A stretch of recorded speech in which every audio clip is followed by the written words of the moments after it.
tuan-tuan sekalian. Datang belajar, sibuk dengan menuntut ilmu, tidak masuk dalam golongan malaun itu tadi. Malaun. Orang kuat zikir, orang alim yang mengajar, orang yang datang belajar. Selamat daripada jadi malaun, kata Nabi. Jadi tahniahlah selamat daripada jadi malaun. Selain pada tiga ni, malaun semua, kata Nabi. Malaun semua. Jadi sebenarnya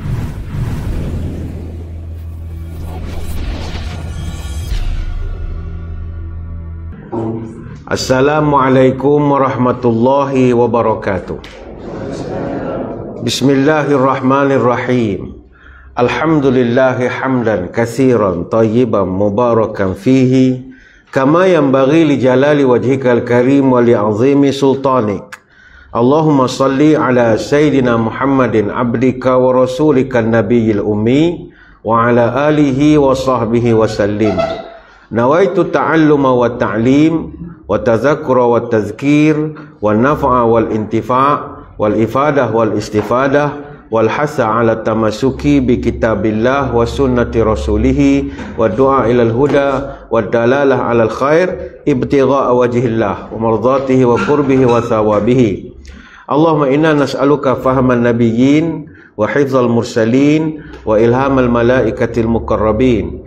Ya Allah, kami mohon padamu kefahaman para nabi, daya hafalan para rasul dan ilhamnya para malaikat. Allahumma aghlina bil ilmi wa zayyinna bil hilmi wa akrina bit taqwa wa jamilna bil afiyah ya arhamar rahimin. Ya Allah, kayakan kami dengan ilmu-Mu, hiasilah kami dengan kelembutan, muliakan kami dengan takwa, cantikkan kami dengan sihat wal afiat. Yang saya muliakan guru saya Tuan Haji Abdul Razak bin Musa Sa'ari, yang saya hormati para pecinta ilmu dari Pondok Hujung Minggu Masjid Tengku Ampuan Afzan, tuan-tuan guru, para alim ulama, para habaib muslimin muslimat, hadirin hadirat, moga sekaliannya sejahtera dalam limpahan rahmah dan barakah. Saya dahului dengan penyataan tahmid kesyukuran atas pertemuan pada pagi ini. Seterusnya dapat kita saling bertatap muka membincangkan satu tajuk, moga-moga ada manfaat, iaitu tentang kepentingan kita untuk nak menuntut ilmu pengetahuan. Seperti biasa, saya dari Jabatan Mufti, dan Jabatan Mufti ini salah satu daripada kerjanya adalah memandang benda di langit, melihat kejadian-kejadian di langit. Jadi kita nak wawarkan beberapa fenomena di langit yang bakal berlaku pada minggu ini. Moga-moga memancing gairah tuan-tuan puan-puan untuk sama-sama melihat kebesaran Allah ini. Bermula pada 17 hari bulan Julai yang lepas sampai 24 hari bulan Ogos nanti, insya-Allah kita di Malaysia berpeluang menyaksikan satu fenomena di langit, dia panggil hujan meteor Perseids ataupun Shahab al-Barshawiyat. Yang mana hujan meteor ni dia akan mencapai maksimum dengan kadar 110 meteor sejam ataupun hampir 2 meteor seminit, dan kemuncaknya adalah pada malam esok. Malam esok 13 Ogos 2023 hari Ahad, bermula pukul 9 malam sampailah pada awal pagi hari Senin 14 Ogos. Jadi kita boleh tengok hujan meteor. Mengapakah fenomena hujan meteor ini boleh berlaku? Sebab bumi kita sekarang ni sedang melalui kawasan yang padat dengan sisa debu yang ditinggalkan oleh komet 109P Swift Tuttle, nama dia. Panjang betul nama dia. Jadi sisa debu ni yang kita kenal sebagai meteoroid ini, dia akan masuk ke atmosfera bumi, terbakar. Kemudian dia akan menghasilkan musim hujan meteor Perseids ini. Jadi kalau kita rujuk kepada data daripada IMO, International Meteor Organization, keadaan ini dia dah kesan sejak 14 Julai yang lalu dan dijangka berterusan sampai 24 hari bulan Ogos. Jadi kalau malam esok tiba-tiba tuan-tuan puan-puan nampak ada lintasan jalur cahaya terang di langit kemudian hilang dalam masa singkat, tak payah panik, jangan, bukan hantu penanggal ke atau pontianak ke, bukan. Tak ada kena-mengena saka ke apa, tak. Itu adalah meteor Perseids yang memang muncul pada setiap tahun, ada tarikh-tarikhnya dan dia insya-Allah tidak berbahaya. Jadi kepada yang nak memerhatikan fenomena hujan meteor ini, perlu ke kawasan yang gelap. dan jauh daripada pencemaran cahaya. Dia sebab pusat pancaran meteor itu datangnya daripada Buruj Perseus. Dia terletak di langit sebelah utara. Kita tengok sekarang ni, masyarakat kita dalam bab mengenal Buruj ini dah makin kurang sikit. Sedangkan Buruj ini dalam falak antara elemen yang sangat mustahak berkenaan dengan Buruj ini. Mungkinlah akan datang Tafakur Fiddin ada pula silibus dia belajar tentang falak kot. Sebab sampai masanya mengenal kosmologi ini mustahak, sebab penentuan kiblat kita di atas sana. Buruj terutamanya, Buruj ni gugusan bintang yang kelihatan di langit, dia membentuk corak tertentu khususnya pada waktu malam. Dengan ilmu mengenal Buruj, orang boleh buat banyak program dan aktiviti. Sekarang ni Kesatuan Astronomi Antarabangsa secara rasmi menetapkan ada 88 Buruj di atas langit pada waktu malam. 36 Buruj duduk di Northern Hemisphere, hemisfera utara, dan ada 52 Buruj yang duduk di hemisfera selatan. Dan disebabkan negara kita ni duduk dekat dengan garisan Khatul Istiwa, jadi kita boleh tengok Buruj-Buruj di hemisfera utara dengan hemisfera selatan. Ada 4 Buruj yang kita boleh tengok daripada Kuantan ini. Buruj Belantik, Buruj Biduk, Buruj Pari, Buruj Scorpio. Apa guna Buruj-Buruj ni semua? Nombor 1 adalah tunjuk arah kiblat. Sebab Buruj Belantik dia muncul start pada Disember sampai bulan Februari, pukul 8 sampai pukul 10 malam. Jadi dia akan tunjuk Buruj itu ke arah kiblat. Maka tak timbullah masalah orang selalu komplain kiblat dia tak tahu yang ke mana, nak nunggu istiwa azam setahun 2 kali saja. Tak, Allah Ta'ala buat macam-macam cara untuk kita tahu kedudukan kiblat selain pada menggunakan teknologi sekarang lah. Dan Buruj ini juga orang nak guna untuk tunjuk arah ketika pelayaran. Nenek moyang kita mengembara, mereka gunakan Buruj Biduk untuk tahu arah utara dan guna Buruj Pari untuk tahu arah selatan.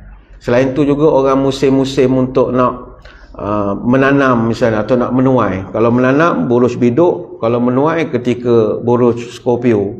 Lepas itu kita tanam pokok tak hidup-hidup, salah pilih Buruj sebab kita tak tahu sangat musim. Jadi ahli astronomi mereka sangat penting kepada Buruj ini sebab dia akan memetakan langit dan dia akan buat kedudukan kaji bintang. Jadi balik kepada nak mencerap hujan meteor pada malam esok, cari tempat yang jauh daripada pencemaran cahaya. Tempat yang agak gelap. Macam kita di dalam kota ni tak sesuai, banyak agak cahaya. Dan tuan-tuan tak perlu binocular pun, tak perlu seperong, tak perlu teleskop, tak. Guna mata kasar je. Kalau bahasa tasawuf, mata lendir. Pakai mata saja. Pandang, fokus ke arah langit. Ya, dan mata kita memerlukan antara 20 minit hingga setengah jam untuk nak sebatikan dengan kegelapan itu. Kalau tak, kita tak nampak. Kita kena 20 minit tu kan, kita dah berjaya mentajalikan langit itu dalam alam kita. Dan tuan-tuan akan masuk ke alam yang begitu indah sekali. Dan yang paling penting, sediakan ubat nyamuk lah. Ubat nyamuk. Kalau tidak, lepuk-lepak. Tak khusyuk menengok meteor. Jadi malam esok pada yang berminat, InsyaAllah dari masa ke semasa kita akan maklumkan apa juga fenomena di langit supaya memancing gairah masyarakat minat kepada ilmu yang sebenarnya adalah milik orang Islam. Ini kan bagi yang pernah ikut minda imam besar, kita pernah cerita salah satu sunnah Nabi SAW, bangun pagi, mengusap muka, kemudian Nabi akan memandang ke langit, membaca ayat-ayat daripada surah Ali Imran dan seumpamanya. Jangan dibahas kena ulama kenapa Nabi memandang ke langit, kerana memandang langit itu ada 10 faedah, macam-macam lah. Jadi ini antara amalan yang elok kalau kita dapat buat. Baik, selesai. Alhamdulillah. Kembali semula kepada yang kita nak bincang pada pagi ini, bertemu dengan para pecinta ilmu. Saya merasa begitu tersanjung sekali bertemu dengan warga Pondok Ujung Minggu, Masjid Tengku Ampung Hafizan ni. Sebab tuan-tuan puan-puan ni saya dengar dari jauh saja. Sebab kita sedang buat kajian tentang Tafakur Fiddin. Data dah ada dengan Masjid Negeri, dengan beberapa premis yang lain. Tapi ada di kalangan ahli-ahli akademik, mereka kata kalau tak pergi kaji di Masjid Afzal macam tak lengkap. Sebab Masjid Afzal ni dia punya passion dan determination dia untuk meneruskan pengajian, itu tak ada di tempat lain. Tempat lain berapa banyak, tahap 1 tutup kelas, terus tak ada pelajar dan sebagainya. Ini dah habis ada inisiatif buat sendiri. Jadi ente kena kaji apa yang mendorong dia orang ni, apa yang push factor, pull factor dia. Mudah-mudahan apa yang kita boleh tengok survey pada pagi ni boleh menyumbanglah kepada nak meningkatkan semangat masyarakat di luar sana. Bukan senang tuan-tuan, Tafakur Fiddin ni luar biasa sekali lah.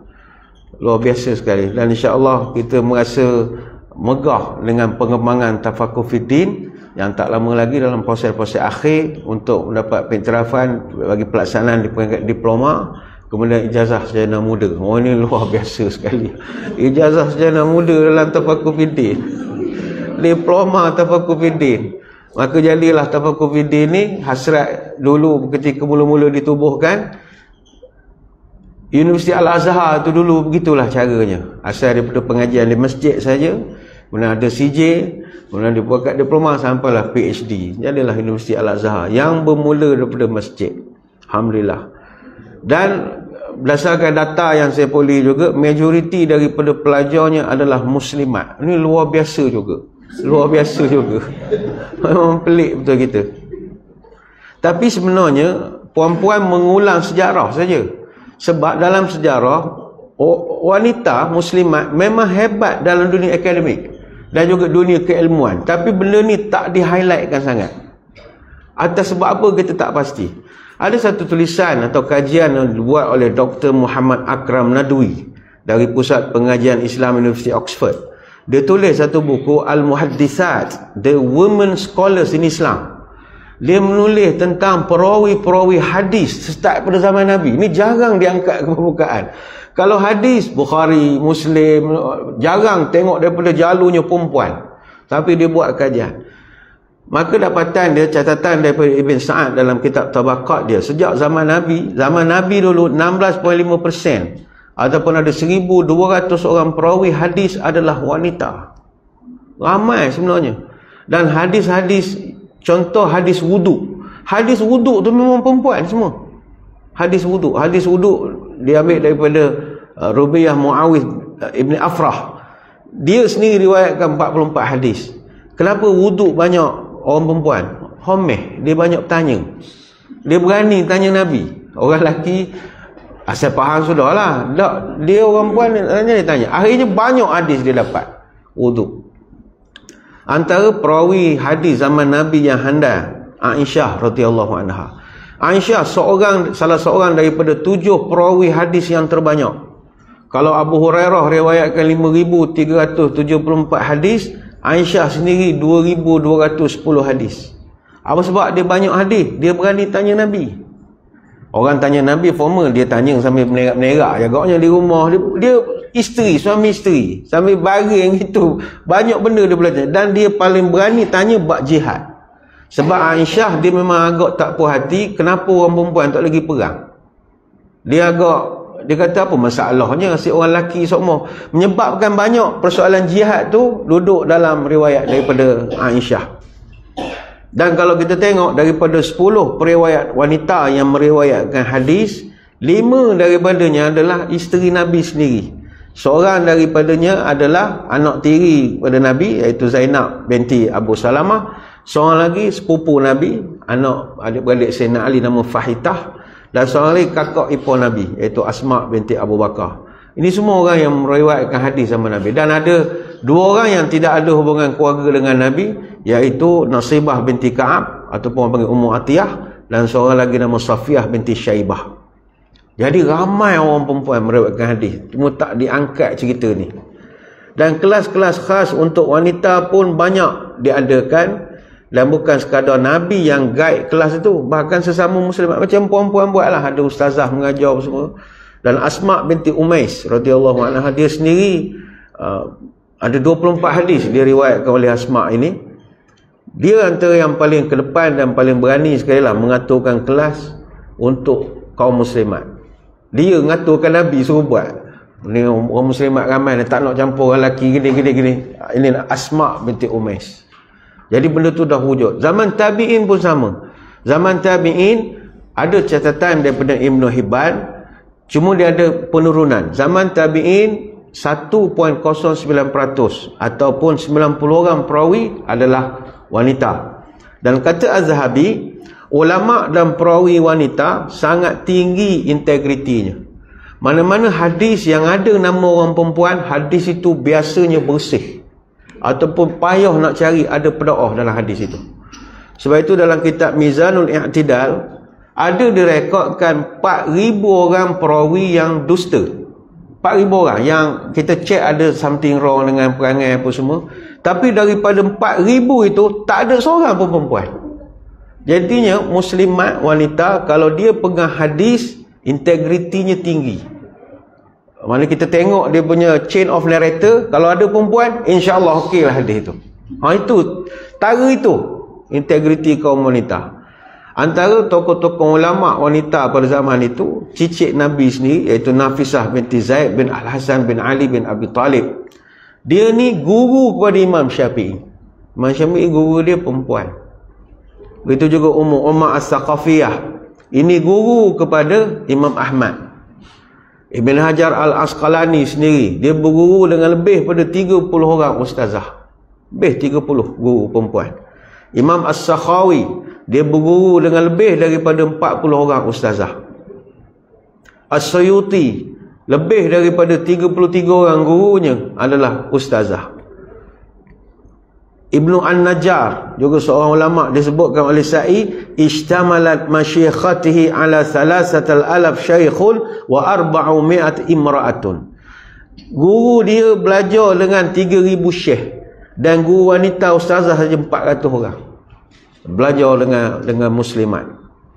Itu hebatlah orang perempuan dalam bidang akademik, memang hebat. Bukan sekadar bidang hadis sajalah, termasuk dalam bidang-bidang lain. Misalnya Syahwana, Fakhrun Nisa, Fatimah Naisapuri, Qurratu Ain. Ini semua ulama bidang tasawuf. Jadi semua ada kepakaran masing-masing.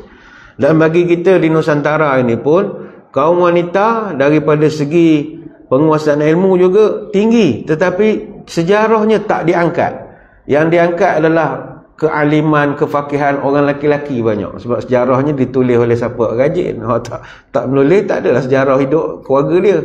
Abad ke-17 misalnya, Ratu Sinuhun, dia ratu kerajaan Palembang, ada isteri kepada Pangeran Sidoin Kenayan. Dia menulis kitab Simbur Cahaya.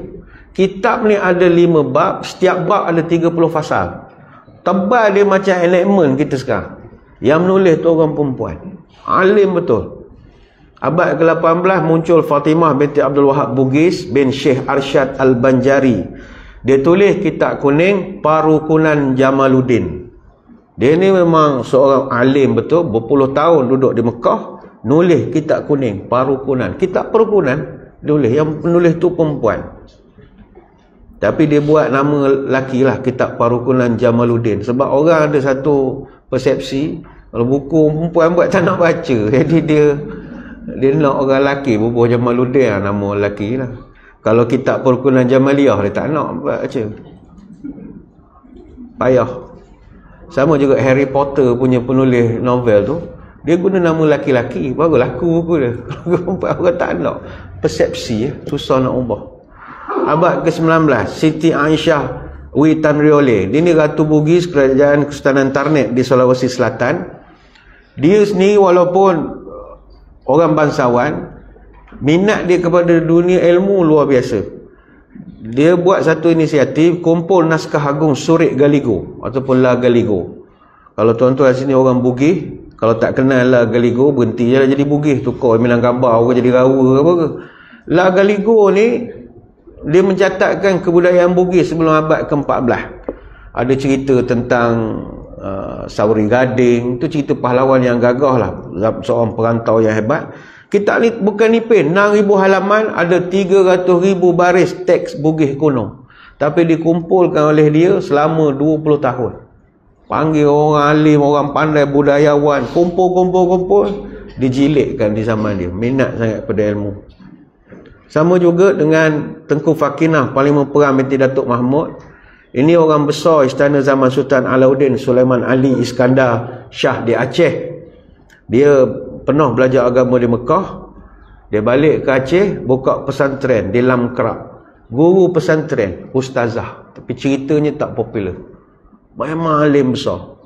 Cuma yang popular sekarang siapa? Syekh Hajah Rangkayo Rahmah Al-Yunusiyah. Ini perempuan mungkin kenal, tuan-tuan pun mungkin kenal. Pengasas pesantren moden Perguruan Diniah Puteri di Padang Panjang, Sumatera Barat. Yang mana dia ni lah pada tahun 1955, Syekh Al-Azhar kedua ketika itu, Syekh Abdul Rahman Taj, dia melawat Sumatera, pergi ke pesantren Diniah. Tahun 55. Dia tengok Hajah Rangkayo Rahmah ni buka sekolah untuk banat, untuk budak-budak perempuan. Dia balik ke Mesir, dia buka kuliah banat di Al-Azhar. Jadi kemunculan dan kewujudan fakulti untuk muslimat di Al-Azhar semangat daripada Hajah Rangkayo Rahmah Al-Yunusiyah. Pada tahun seterusnya dia diberi gelar Syekhah oleh Universiti Al-Azhar. Biasa Syekh ni Syekhah. Syekhah Rahmah Al-Yunusiyah. Ini sekelumit kecil lah cerita-cerita yang saya bawa kepada tuan-tuan puan-puan, khususnya puan-puan muslimat. Semangat je lah belajar. Orang perempuan dulu memang luar biasa sekali. Burung pipik, burung helang, terbang tinggi, tidak sejajar, biar sejuta rintangan menghalang, tetap gagah teguh belajar. Itu perangai orang perempuan dulu dan selama-lamanya. Bukanlah tuan-tuan tak semangat tak, cerita orang lelaki banyaklah kita cerita. Ni cerita kepada muslimat ni, penuntut ilmu. Luar biasa sekali. Sebab kita bila buat kajian tentang di lapangan jumlah, sebab itu ada gender, ada apa, kita tengok, wah, heran kita orang perempuan kaji. Rupanya tradisi dia ada, cuma tak diberi peluang saja. Sekarang tapi belum ada lagi muslimat yang kita tengok minat kepada astronomi. Itu jarang sekali lah dia minat. Kalau perempuan minat, boleh buat kumpulan NGO sendiri pula lepas tu. Astromami dia panggil. Geng-geng astronomi, geng-geng macam-macam minat. Teropong boleh minta sampah, tak ada teropong sampah dia memang kerja dia mendidik masyarakat. Dia sponsor lah teropong satu.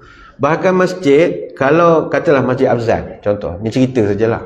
Kalau Masjid Afzan minat kepada pencerapan fenomena langit, sebab kita di Pahang, kita tak ada proper tempat macam negeri lain.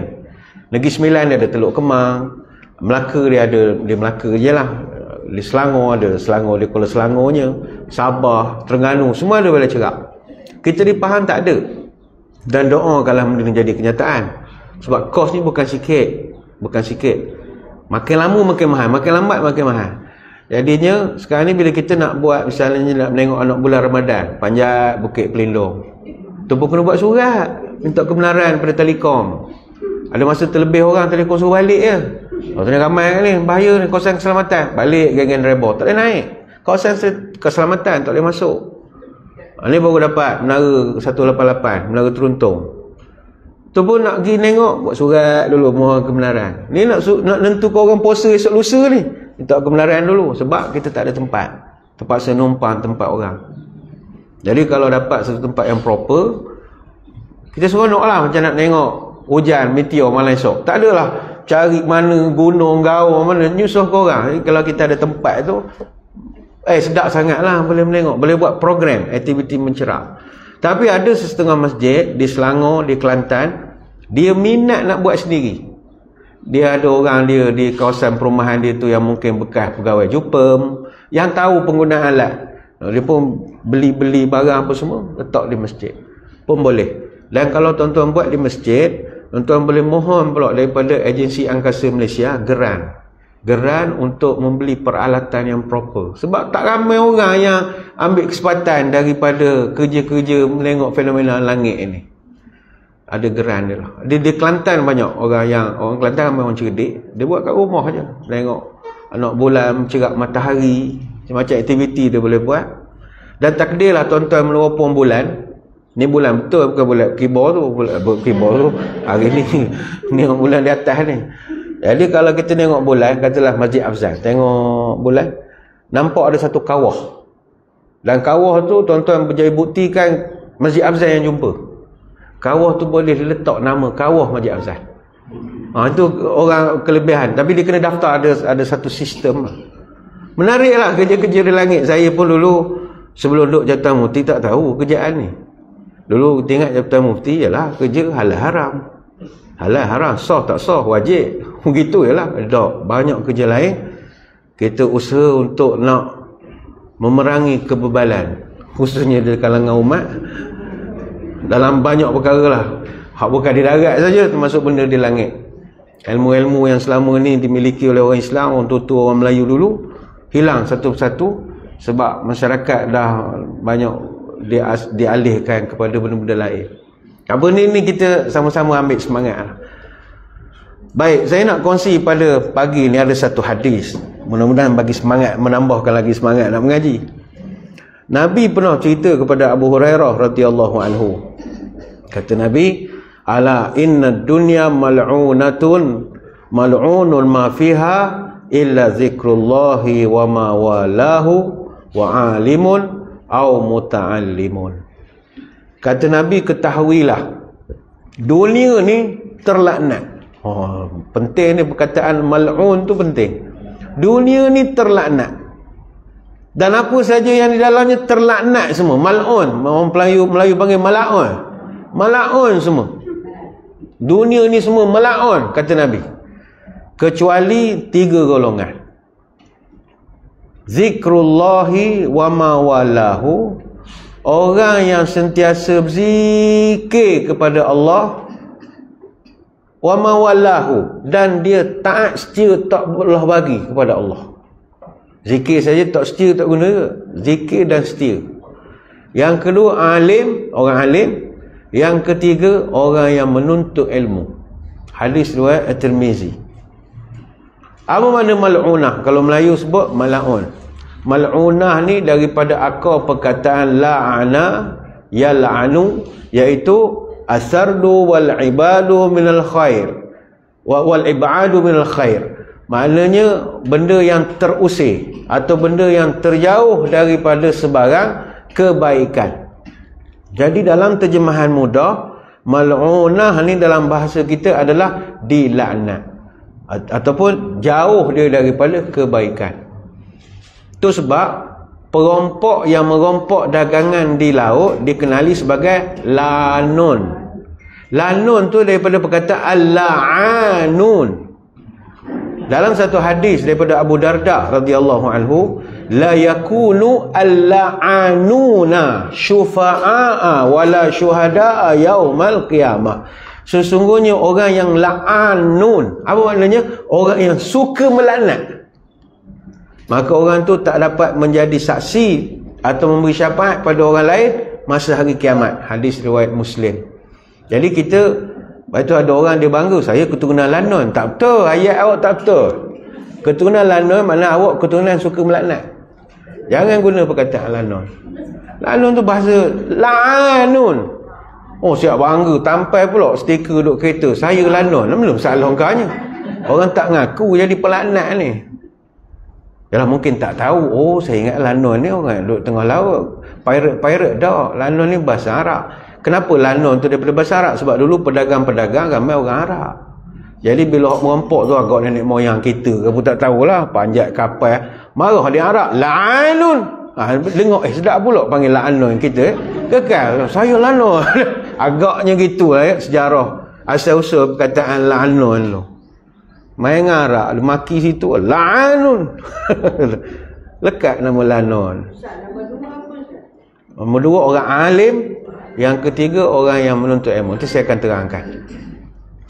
Jadi dunia ini kata Nabi adalah mal'un semua, terlaknat.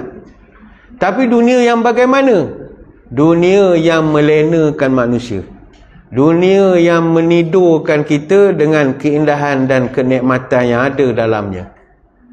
Tidak salah kita suka pada keindahan alam semula jadi. Istilah sekarang panggil healing apa ke. Pergi lautan healing dah. Dia buat tulis caption tengah healing. Itu tak ada masalah. Yang melenakan kita ni menjadikan kita lupa kepada kita punya misi dan visi paling utama. Apakah tujuan utama manusia diciptakan? Submission to God. Itu tak boleh ubah. Wa ma khalaqtul jinna wal insa illa liya'budun. Aku tak cipta jin, aku tak buat manusia kecuali kerjanya jadi hamba aku. Itu kita punya main objektif dia. Dan surah Az-Zariyat ayat 56. Maka apabila manusia itu dia lari daripada main objektif, sepatutnya dia adalah hamba kepada Tuhan, tiba-tiba dia menjadi hamba pada orang, hamba pada bos, hamba pada dunia. Dunia maknanya hamba pangkat, hamba jawatan, hamba grade, hamba benda lagi, macam-macam hamba. Itu yang mal'un Nabi sebut. Tapi kalau semuanya itu dia tak jadi hamba, tapi dia menghambakan benda itu untuk mengangkat darjat agama misalnya, tak ada masalah. Dia mengejar jawatan, tapi dengan jawatan dan tanda tangan dia yang laku esok, dia nak tolong agama. Ini bagus. Ni tak, dia buru jawatan, jilat atas, pijak bawah, siku kiri kanan, kawan jadi lawan, lawan jadi kawan. Tak ada benda dia dapat. Jadi mal'un kata Nabi. Jadi ni semua dilaknat. Kecuali awak 3 perkara awak galik buat. Zikrullah wa mawallahu wa alimun wa muta'allimun. Nombor 1, zikir banyak. Baik itu zikir kena banyak. Zikir ni mustahab. Ada satu riwayat daripada Abdullah bin Busir radhiyallahu anhu. Dicerita ada satu ketika tu ada orang Badui datang kepada Nabi. Dia jumpa, ya Rasulullah, inna syara'i al-islami qad kasurat alayya. Ya Rasulullah, kamu ni dah tiap-tiap minggu dah dengar kelas tafakuh yang tuan buat, ya Rasulullah. Tak daya dah, banyak ada ilmu, ya Rasulullah. Tolong bagi kesimpulan je lah, mudah. Tak daya dah, nak salin nota tu penuh sangat dah Rasulullah. Boleh tak dikompreskan je satu hak saya boleh pegang. Saya dah tak tahu nak baca hak mana. Saya ingat kita pun ada masalah tu kadang-kadang. Silba banyak, tak tahu mana nak pegang. Banyak maklumat je, tak tahu mana nak amal. Nak amal mana ya? Ustaz ni ajar gini, ustaz. Jadi Badui ni betul juga. Banyak sangat syara'il Islam qad kasurat alayya. Banyak sangat dah ya Rasulullah. Fa'ambi'ni minha bisyai'in atashabbasu bihi. Tolonglah bagi pada saya satu amalan saya nak pegang sungguh-sungguh. Pasal caralah hak lain ni. Apa Nabi beritahu pada dia? La yazalu lisanuka ratban min zikrillah. Pastikan lidah awak basah semua nyebut nama Allah. Itu yang Nabi pesan. Daripada sebanyak-banyak silibus yang Nabi ajar. Ni hadis riwayat Imam Ahmad, Tirmizi, Ibn Majah, Ibn Syaibah, Al-Baihaqi. Ramailah, kalau lebih daripada 5, mustahil lah hadis tu pakat untuk diberdoakan. Baik itu zikir ni amalan yang bernilai hebat dan tak perlu kepada modal besar.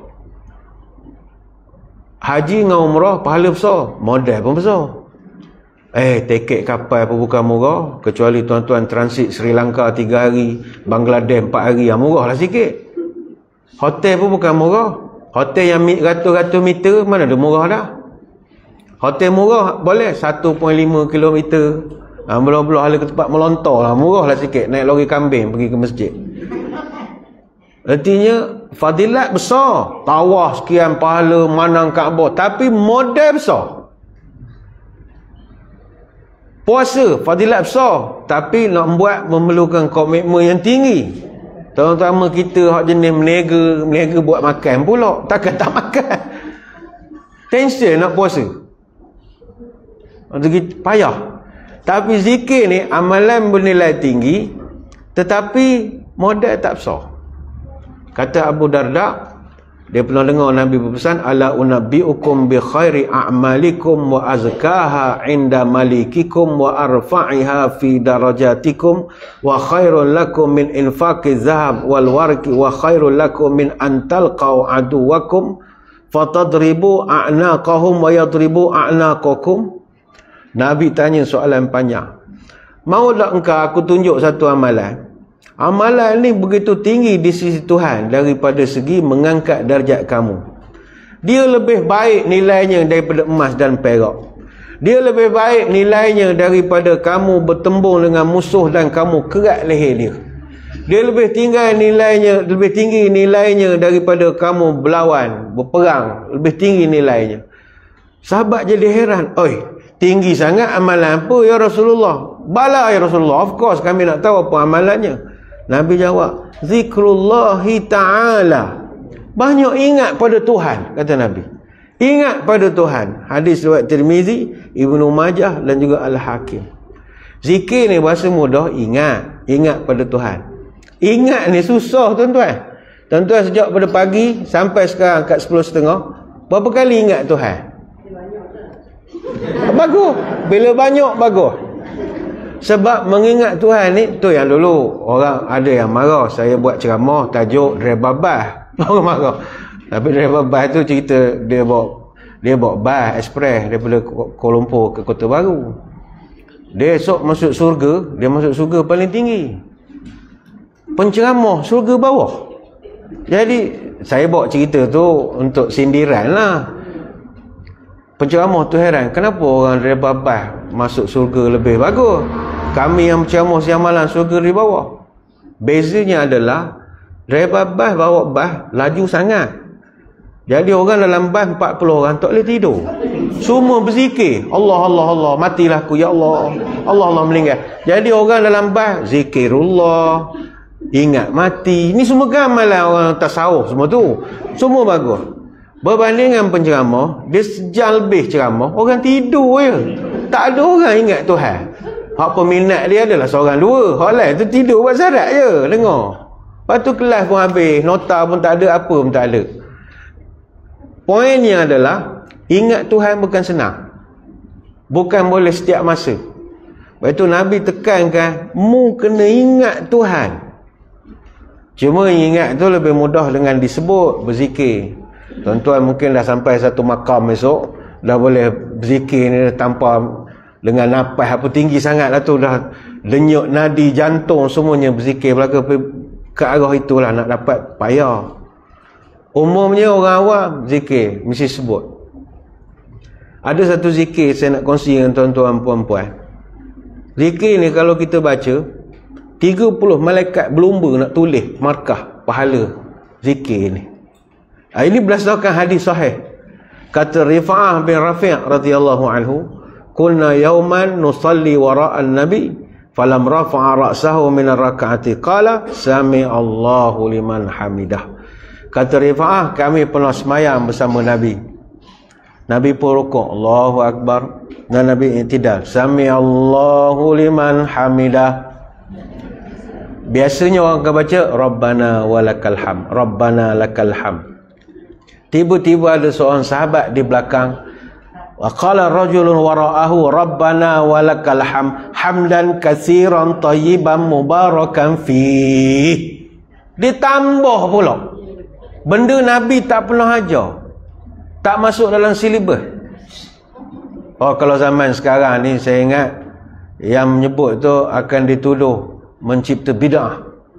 Ni awak buat bid'ah, aku tak ajar macam mana mu boleh buat. Yalah, Nabi tak ajar yang di mana-mana buat apa. Ini bukan benda-benda sunat dalam semayang. Awak boleh nambah-nambah bacaan. Falaman sarafa qala manil mutakallim. Habis semayang Nabi pun tanya, siapa tadi hak baca aku dengar? Masing-masing tak berani nak jawab. Takut salah agaknya kita ni. Semua dia. Nabi tanya 2-3 kali, maka seorang berkata, ana ya Rasul, saya ya Rasul. Maka Nabi pun beritahu kepada dia, dah takut-takut lah. Nabi lantas menjelaskan, ra'aitu bid'atan wa salasina malakan yabtadirunaha ayyuhum yaktubuha awwalu. Kata Nabi, saya nak cerita ke awak, saya tengok tadi 30 malaikat turun berlumba-lumba nak jadi malaikat pertama yang catatkan pahala bacaan awak. Ni hadis riwayat Bukhari. Bayangkanlah. Sebab itu ada amalan yang simple tapi dia punya fadilat besar. Mungkin bagi orang yang dia akan nuduh kita macam tak logik you. Nah, agama ni mana boleh logik lah. Nabi cerita gitu-gitu lah malaikat turun 30 malaikat hanya kerana dia membaca Rabbana walakal hamd hamdan katsiran tayyiban mubarakan fihi. Jadi tuan-tuan puan-puan, pagi ni dah dapat satu amalan. Nanti semayang zuhur ke semayang nanti, sami Allahu liman hamidah Rabbana walakal hamd hamdan katsiran tayyiban mubarakan fihi. Ya? Boleh, sebab perkataan itu yang dicintai oleh malaikat. Ayat itu dicintai oleh malaikat. Apa makna Rabbana hamdan katsiran thayyiban mubarakan fihi? Wahai Tuhan kami, bagimu segala puji-pujian, aku memujimu dengan pujian yang paling banyak sekali, dengan pujian yang baik dan penuh dengan keberkatan. Mubarakan katsiran thayyiban mubarakan fihi. Jadi keamalan. Dan tuan-tuan kalau nak berucap ke, nak bersarah ke, jadikan juga bacaan ni sebagai muqaddimah kita. Ada barakah lah. Alhamdulillahi hamdan katsiran thayyiban mubarakan fi. Dapatlah malaikat doa dah. Mula-mula ceramah tu dapatlah markah lebih. Jadi jangan tinggalkan untuk berzikir. Berzikir ni amalan sikit tapi dia punya fadilat besar. Baik itu orang yang banyak dan orang yang terus-menerus berzikir, dia panggil al-mufarridun, dia panggil. Abu Hurairah radhiyallahu anhu dia cerita, Nabi pernah sebut, sabaqal mufarridun. Qalu wa mal mufarridun ya Rasulullah? Qal az-zakirun Allah katsiran wa zakirat. Nabi cerita al-mufarridun dah mendahului, kata Nabi. Sahabat pun tanya, mufarridun ni siapa ya Rasulullah? Mereka ni adalah orang lelaki dan perempuan yang banyak zikir kepada Allah. Dia mendahului kita semua. Hadis riwayat Imam Muslim. Sebab itu kata para ulama, zikir ni dia jadi amalan setiap masa. Nak tidur berzikir, mana lidah tak henti basah zikir kepada Allah. Nak tidur tu nyebut Allah, zikir Allah, Allah, Allah. Ketika badan bolak-balik tempat tidur, zikir lagi. Bangun tengah malam, zikir. Itu kan Nabi buat. Kalau tuan-tuan baca pecahan hadis, sebab hadis tu tak digabungkan. Ada satu riwayat Nabi, bila dia nak tidur, dia baca sekian-sekian. Lepas tu bila dia terbangun tengah malam, dia membolak-balikkan badan ke kanan kiri, dia membaca sekian-sekian. Jadi ulama' susun, mana Nabi ni zikir semua. Nak tidur zikir, guling zikir, mikir zikir, bangun nak pergi tandas zikir. Zikir semua. Sampai bangun tidur pun, zikir lagi. Tapi dia membaca Quran, petikan surah Ali Imran, itu amalan dia. Ini dipanggil mufarridun. Orang yang ke depan semua daripada kita. Nak bersiap pun dia berzikir. Masa makan berzikir. Kan makan dia zikir dia. Ada doa dia. Masa minum, masa berpakaian, masa dalam hal suami isteri dia. Dia masuk rumah, keluar rumah. Masuk bilik air, keluar bilik air. Naik kenderaan, turun kenderaan, dalam kenderaan. Masa dia bersin, mendengar orang bersin. Ada je bacaan. Zikir ni benda ada semua. Tak ada sebab untuk tidak diamalkan. Tak campur lagi dia berzikir ketika dapat nikmat, dia berzikir ketika sakit, berzikir ketika bertemu orang yang lama tak berjumpa, dan macam-macam lagi. Dan zikir ni pula, kata ulama', ada pula zikir yang momen khusus ataupun venue tertentu, zikir khusus. Bagi contoh berzikir ketika masuk pasar, ada zikir khusus. Mana kalau dapat dihafalkan, oh itu fadilat besar lagi. Zikir ketika mendengar ayam berkokok, ada hadisnya. Ayam kokok ada. Mendengar petir, ada zikirnya. Ketika hujan turun, ketika angin bertiup kencang, ketika melihat bulan purnama, ketika melihat pokok buah pertama kali, semua ada riwayat-riwayat dia.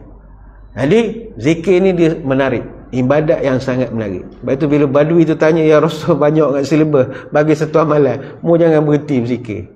Zikir ni seronok, setiap waktu ingat semua ke Tuhan.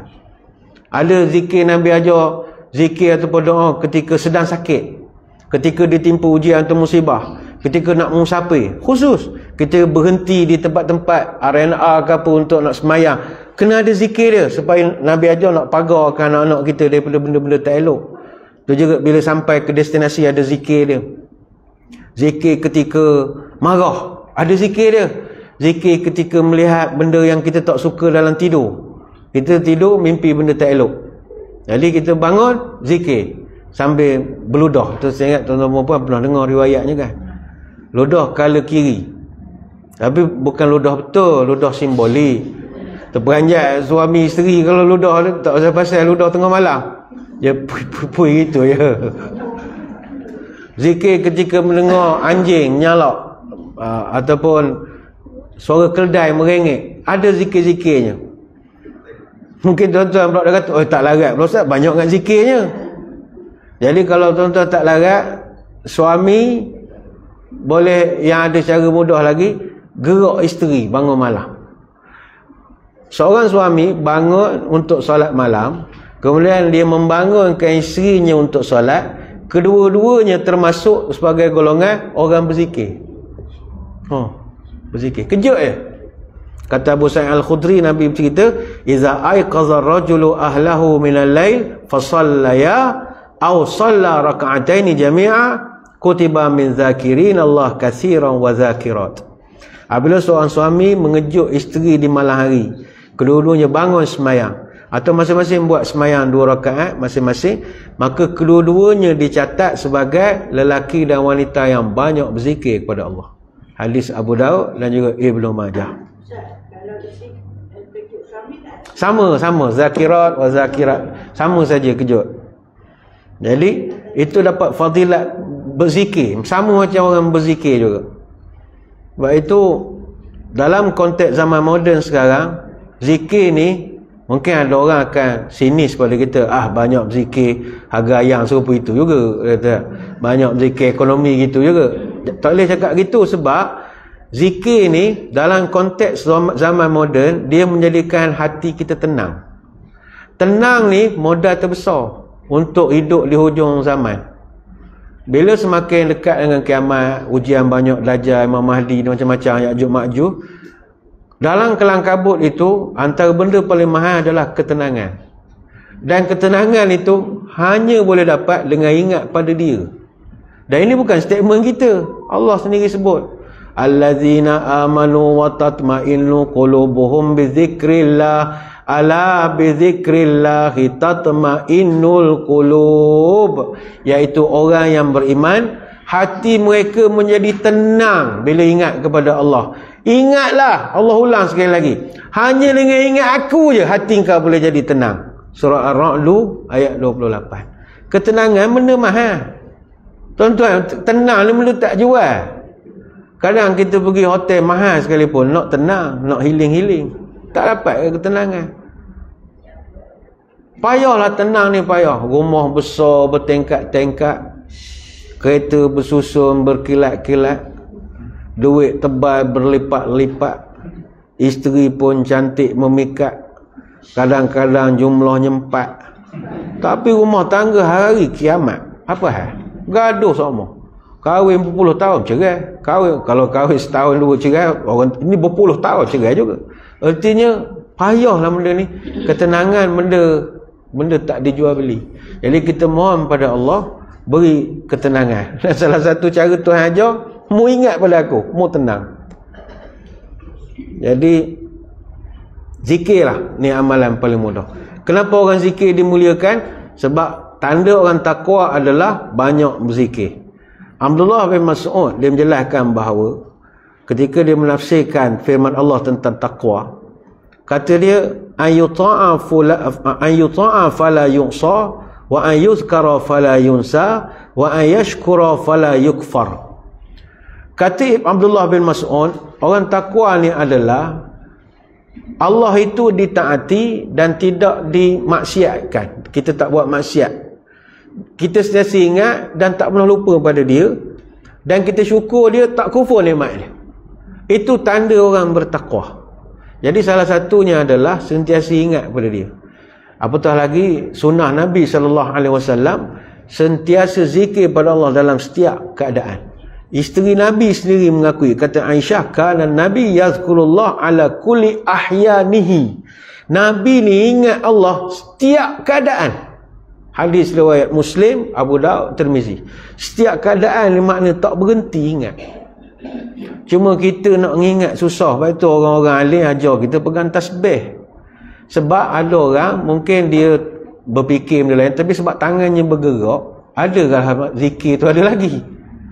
Kita nak sampai tahap orang makam tinggi ni, dia boleh zikir tak berhenti hati ni tu. Kalau nafas tu hahu tu dia boleh zikir. Kita ni agak jari je lah. Apatah lagi ni lah bukti saksi kita esok nak mengatakan kita banyak berzikir. Mulut kan dah terkunci rapat hari kiamat. Yang boleh jadi saksi tangan saja. Jadi tangan takkan nak nipu. Aku pegang tasbih hari-hari. Jadi dia kata bahawa ni banyak zikir Mamat ni. Gini sokmo tangan dia. Gini sokmo. Bukan gini. Jadi kepok orang dia. Gini semua ambil gambar. Ni contoh. Orang zikir ni, dan yang kita dengar hadis kan biasa pasal yang dapat naungan pada hari kiamat. Biasa orang naungan hari kiamat ni adalah pemimpin adil apa semua. Jangan lupa salah satu pada golongan yang dapat naungan hari kiamat, orang zikir. Wa rajulun zakarallaha khalian fafadat ainahu. Salah satunya adalah orang yang berzikir ingat Allah ketika dia seorang, kemudian melena air mata dia. Hadis Bukhari, Muslim, Tirmizi, Imam Ahmad. Mana bukan kaleng-kaleng amalan zikir ni yang bagi kita Allah zikir bukan boleh ubah negara pun zikir. Tuan-tuan, pejuang kemerdekaan semua ulama tasawuf. Pondok pesantren, ulama-ulama Tok Kupalu dekat tasawuf laga tu. Nak kabur orang kuat zikir tak berjuang untuk negara lagi? Tak betul. Dengan zikir tu yang jadi kuat sebenarnya. Sebab itu dalam Quran ada banyak perintah Allah dan Rasul untuk kita berzikir dalam keadaan tertentu, dalam keadaan umum dan sebagainya lagi. Zikir lepas sembahyang, zikir lepas majlis pengajian misalnya, habis saja majlis baca tasbih kifarah dan macam-macam lagi. Ada zikir yang dianjurkan siang malam, zikir lepas sembahyang wajib 5 waktu, dan macam-macam zikir lagi. Zikir lepas sembahyang asar, zikir lepas sembahyang subuh, zikir macam-macam lah. Yang kita sebenarnya tidak ada alasan untuk tidak berzikir. Kalau tuan-tuan beli, Imam Nawawi buat satu kitab namanya Al-Azkar. Namanya Al-Azkar dah. Azkar maknanya zikir-zikir. Beli je kitab tu bapak tebalnya. Hari-hari baca zikir. Zikir ni, zikir. Dan kalau Imam Nawawi tulis, tinggilah kualiti dia. Strict lah dari segi hadisnya, daripada jalur mana. Tuan-tuan boleh cari buku Al-Azkar, himpunan zikir-zikir berdasarkan hadis-hadis. Imam Nawawi buat. Non-stop berzikir. Jadi ni yang pertama. Golongan yang takkan dilaknat di dunia ini adalah orang banyak zikir. Takkan dilaknat. Yang kedua, golongan yang tak dilaknat adalah wa'alimun, orang-orang alim. Orang alim yang memahami kebenaran. Kalau sekadar alim tapi dia makin merosakkan agama, tak guna juga. Alim tapi kau punah agama, pegang dia. Kita alim yang memahami kebenaran Islam. Sebab itu orang alim ni payah sikit sekarang ni. Nak belajar agama kita ni, kita kena cari guru yang betul. Sebab itu macam di Tafakuh Fiddin, program ni, guru yang mengajar itu memang disaring betul. Dari segi bentuk pemikiran dia, tahap ilmu dia. Sebab nak belajar agama mesti cari guru yang betul. Inna haza ilma dinun fanzuru amman ta'khuzuna dinakum. Ilmu ni adalah sebahagian daripada agama. Maka mu kena perhatikan dari siapa mu ambil agama ni. Jangan ambil pada orang tak semayang tapi cerita pasal semayang. Tak betul. Jangan ambil orang tak betul. Sebab itu kita pelik orang belajar pengajian Islam, orang bukan Islam. Kita pelik. Macam mana dia belajar syariah dengan profesor yang non-Muslim misalnya. Kalau dia ajar subjek berkenaan ekonomi apa gitu, okey, tak ada masalah. Mengambil ilmu dengan orang yang tak amalkan ilmu itu, something wrong somewhere. Something wrong somewhere. Kalau ilmu tu betul, kenapa dia tak pegang? Something wrong lah, something wrong. Jadi bagaimana kriteria orang alim yang kita boleh ambil ilmunya? Kata Ibrahim An-Nakhai, kanu iza atau rajula la ya'khudhu anhu nazaru ila hadihi wa ila syamtihi wa salatihi summa akhadhu anhu. Para salafus salih dulu, kalau nak cari guru, nak diambil ilmu, pertama dia tengok akidah dia dulu. Syiah ke apa ke, dia akan perhatikan itu dulu. Jangan, oh dia bercakap sedap, susah pedulilah dia punya fikrah pelik-pelik. Jangan gitu. Dia punya pegangan itu memberi kesan pada kita esok. Kemudian dia perhatikan juga bagaimana akhlaknya, perangainya. Sumpah seranah dak, maki orang ke dak, Romeo ke tidak, semua cek lah ke. Kerana dengan orang lelaki serius, dengan orang puan something wrong juga ustaz begitu. Lepas tu yang diukur semayangnya. Semayang ke tak? Tak sembahyang, macam mana boleh ngajar agama? Apa tu barulah ambil ilmu daripada dia orang. Imam Malik juga dia pesan, la yu'khazul ilmu an arba'atin. Ilmu tidak boleh diambil daripada 4 orang. Safihin mu'linis safah. Orang bodoh yang nyata sangat bodoh. Maknanya ada orang bodoh, kita tak tahu dia bodoh. Tapi dia buka mulut baru tahu bodoh. Ada. Ataupun ada orang tengok Facebook profile dia gambar, tak tahu dia ni bodoh. Tapi bila dia komen baru tahu bodoh punya kau ni. Kau punya komen bodoh sangat. Kalau dia tak komen, orang tak tahu pun dia bodoh. Sebab tengok gambar tu gaya cerdik sangat dah gayanya. Jadi yang itu tak nyata kebodohan. Yang ni memang nyata bodoh.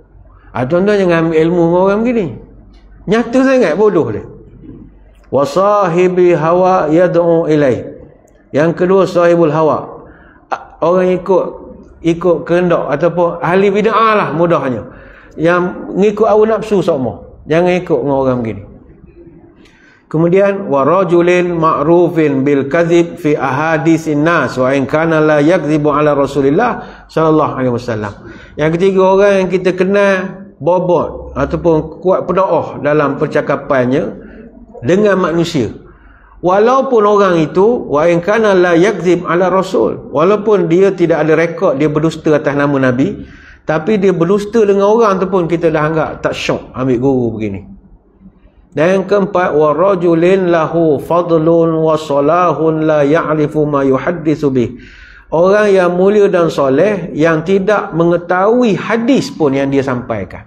Jadi kalau orang tu dia kurang pengetahuan dari segi hadis, something wrong jugalah. Ni boleh rujuklah dalam kitab At-Tamhid min Wasayil Ulama dan macam-macam lagi.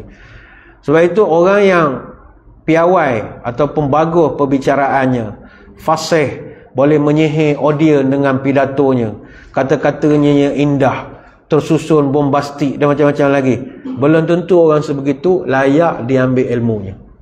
Tuan-tuan jangan ingat orang tu asal petoh berceramah, jomlah kita belajar dengan dia. Bukan itu caranya nuntut ilmu. Nuntut ilmu ni bukan melihat pada kefasihan pidato, tengok berapa subscriber YouTube dia, tengok berapa fan dia. Bukan itu ukuran kita. Kenapa minat ustaz ni? Oh, dia 1 juta orang ikut dia. Bukan tentu orang ramai tu makna dia tu bagus. Tak tentu. Sebab itu Nabi pesan, inna akhwafa ma akhafu ala ummati kullu munafikin alimil lisan. Yang paling aku takut pada umat aku adalah orang munafik tapi pandai bercakap, kata Nabi. Hadis riwayat Ahmad. Dia munafik, pura-pura sangat, depan lain, belakang lain. Tapi kalau pidato, pensan orang dengar dia punya huraian dia dengan gaya retorika dia. Dan kita pula kalau belajar dengan orang, jangan taklid buta kepada guru. Baik itu orang kampung, orang Melayu dulu panggil kita ni pergi belajar tempat panggil sekolah. Kenapa panggil kolah? Kolah ni tempat ambil air. Orang yang cerdik, kata orang tua, dia tidak belajar sekolah. Kita pun balik, kenapa pula orang cerdik tak belajar sekolah? Orang yang cerdik banyak kolah, kata dia. Kalau sekolah tak pandai. Oh, bijak bahasa orang tua dulu. Awak tak pandai sebab awak sekolah. Orang nak pandai banyak kolah. Nasib baik kita ni tidak sekolah je. Sekolah rendah lain, sekolah menengah lain. Kalau kita sekolah je, taklim. Baik tu guru kena banyak. Orang tua-tua punya bahasa halus ya. Jadi tuan-tuan, kalau khabar orang sekolah tak cerdik, orang akan marahlah kita kan. Orang tak sekolah tu yang cerdik. Orang akan petikai lah, awak ni nak kelahi semua. Tak, kata dia. Orang tua-tua lu cerdik. Jangan sekolah saja. Apa belajar silat juga. 1 silat je awak tahu. Jadi kalau ada dalam 2-3 silat, dapatlah kita tahu buah orang dan sebagainya lagi. Itu tujuannya. Jangan satu saja. Bukan tak boleh setia, tak. Tapi kita takut tampak ada second opinion. Terutama dalam hal hukum agama, kita akan jadi beku di tahap itu. Terutama benda berlibat dengan pekoh dan sebagainya lagi. Ada beberapa perbahasan yang kita kena mengambil juga. Ini untuk tujuan perkembangan dari segi ilmu. Baik itu kita tengok ulama-ulama dulu, dia punya guru dia ramai. Dia tak akan tumpu pada satu guru saja. Dia akan belajar dengan guru ini, dia akan belajar dengan guru itu dan macam-macam lagi lah. Sebenarnya banyak saya nak terangkan. Yang ketiga tadi kita habiskan saja. Golongan yang takkan dilaknat walaupun dalam kesibukan dunia ini adalah orang yang tak dilaknat adalah orang muta'allimun, orang yang menuntut ilmu. Macam tuan-tuan sekalian, datang belajar, sibuk dengan menuntut ilmu, tidak masuk dalam golongan mala'un itu tadi. Orang kuat zikir, orang alim yang mengajar, orang yang datang belajar, selamat daripada jadi mala'un, kata Nabi. Jadi tahniahlah selamat daripada jadi mala'un. Selain pada tiga ni, mala'un semua, kata Nabi. Mala'un semua. Jadi sebenarnya banyak nak ceritakan, tapi kita pun ada beberapa lagi perkara-perkara lain yang kita akan buat selepas pada ni. Jadi saya kira sekadar itu sajalah tazkirah pada pagi ini. Sekali lagi saya mengucapkan ribuan terima kasih di atas peluang yang diberikan oleh rakan-rakan di Pondok Ujung Minggu ini untuk saya mengambil data sikit untuk nak kaji ni tuan-tuan ni macam mana boleh gaji yang datang kelas ni. Memang nak kena kaji, kita nak kaji. Terima kasih kerana beri peluang. InsyaAllah dapat hasil nanti kita akan kongsikan lah apa benda-benda dapatan menarik daripada kajian ini. Terima kasih juga kepada pihak khususnya Yayasan Pahang, khususnya bawah Tuan Haji Abdul Razak yang banyak menyokong untuk buat kajian ini. Saya mendoakan kepada semua tuan-tuan guru, para alim ulama, pencinta-pencinta ilmu sekalian, sentiasa dapat digunakan keberkatan dalam kehidupan mudah-mudahan. Kita tutup pertemuan dengan doa, moga majlis diberkati ilahi. A'udzubillahi minasyaitonirrajim. Bismillahirrahmanirrahim. Allahumma salli wa sallim ala sayyidina Muhammadin salatan tukhrijuna biha min zulumatil wahmi. Allahumma inna duhaa duhauka wal baha bahauka wal jamala jamaluka wal quwwata quwwatuka wal qudrata qudratuka wal ismata ismatuka. Allahumma in kana rizqina fis sama'i fa anzilhu wa in kana fil ardi fa akhrijhu wa in kana mu'assiran fayassirhu wa in kana haraman fatahhirhu wa in kana ba'idan faqarribhu bihaqqi duhaika wa bahaika wa jamalika wa quwwatika wa qudratika atina ma ataita ibadaka salihin. Ya Allah, sesungguhnya waktu duha ini waktu duhamu, kecantikannya kecantikanmu, keindahannya keindahanmu. Ya Allah, kalau rezekiku masih di langit turunkanlah, kalau masih di bumi keluarkanlah, kalau susah permudahkanlah, kalau haram sucikanlah, kalau jauh dekatkanlah. Berkat waktu duhamu ini ya Allah, segala kecantikan dan keindahannya limpahkanlah pada kami segala yang Kau telah berikan pada hamba-Mu yang soleh. Subhanakallahumma wa bihamdika nasyhadu an la ilaha illa anta nastaghfiruka wa natubu ilaik. Wassallallahu ala sayyidina Muhammadin wa ala alihi wa sahbihi wa baraka wasallam walhamdulillahi rabbil alamin. Sekadar itu, wabillahi taufiq wa hidayah. Assalamualaikum warahmatullahi wabarakatuh. Wallahu a'lam.